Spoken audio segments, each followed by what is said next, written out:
What does feminism want? The standard answer from feminism is something along the lines of, we just believe women should be treated equally to men, and that is what feminism strives for. Of course, where's the harm in that?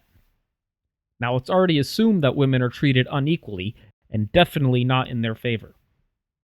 The perceived need to strive for equality stems from one of the fundamental and unquestionable axioms of feminism. Society is and has always been an oppressive patriarchy in which men have collectively ruled as tyrants and oppressors over women.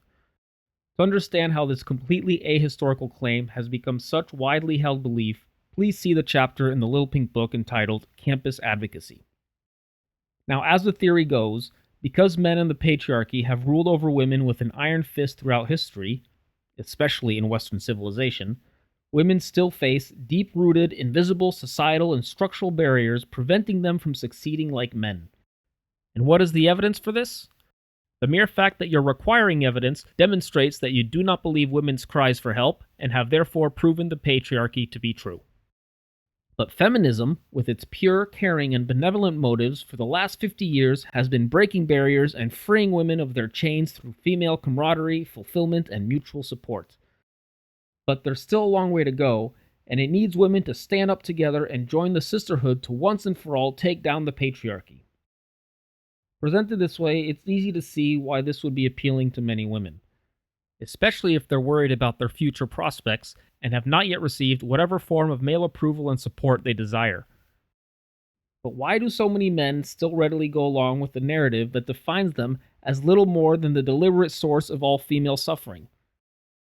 I think the answer can best be described as something like cowardice masked by narcissism. You see, if a woman yells for help and portrays herself as a helpless victim, truthfully or otherwise, the overwhelming male response will be to view her as a delicate and innocent angel in need of rescuing. It's in their nature to do so, for evolutionary reasons. Societies in which men did not react this way would have been far less likely to survive and procreate. Today, every man is programmed to think this way. The man will then blindly present himself as her knight in shining armor, regardless of the validity of her cry of distress, because in truth, he's desperately seeking female approval and affection. Being too cowardly to question any female claim, he agrees that men are tyrants and oppressors, all the while self-righteously hoping that women will view him as the unique exception who escaped this universal, misogynistic, chauvinistic, sexist, brutish, aggressive, wife-beating, rapist male gene, thereby making him the only man suitable for female affection. And what man doesn't like to think that of himself? All men are monsters, with the exception of myself, as I am the first and only man in history to care for the well-being of women.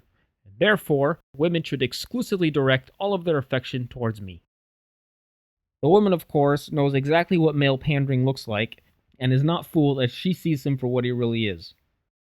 And that is what feminism exploits. Built up on a sturdy foundation of self-identified female victims peppered with a few malevolent converts, feminism knows it can always silence any male dissent and threats to its foundation through public outcry, accusations of misogyny, and shaming tactics. The biggest threat to feminism are female dissenters, for they undermine the claim that feminism represents women. Feminism fends them off by simply not considering them to be real women. You see, a real woman is a feminist. If a woman does not toe the feminist line, then she must be a failed woman. At best, these problematic women will be portrayed as victimized women who have internalized their own oppression, thereby reinforcing the need for feminism to rescue such women.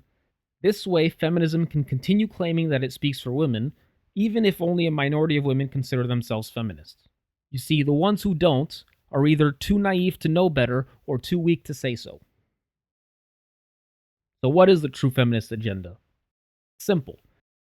To maintain the perception that women are an oppressed class at the hands of tyrannical men, by convincing the world of the reality of female oppression and male perpetration so that insecure, unhappy women, as well as obedient white knights desperate for female approval and fearful of public shaming tactics, will sanctimoniously fund their organizations, which do little more than proselytize feminism in the name of women, in order to further spread the perceived victimization of women and vilification of men, thereby creating a feedback loop that continuously increases the demand for even more funding.